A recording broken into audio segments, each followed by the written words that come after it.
Petrol आणि डिझेलच्या सतत वाढणाऱ्या दराविरोधात गगनबावडा तालुका राष्ट्रीय काँग्रेसच्या वतीनं गगनबावडा बसस्थानकासमोर पेट्रोल पंपावर तीव्र आंदोलन करण्यात आलं.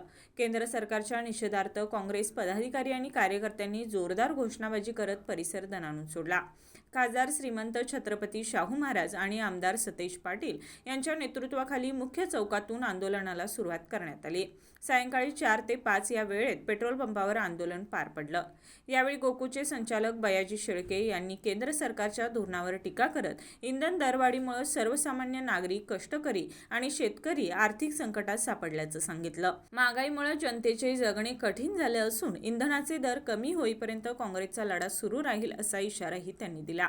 आंदोलनात तालुका काँग्रेस अध्यक्ष बजरंग पाटील, सभापती छाया देसाई, उपसभापती राजेश पाटील, अमर कांबळे, शुभांगी संगपाळ, विलास पाटील, बंकट थोडगे, दत्तात्रय पाटणकर यांच्यासह आजी माजी सरपंच, विविध सेलचे पदाधिकारी आणि काँग्रेस कार्यकर्ते मोठ्या संख्येने उपस्थित होते.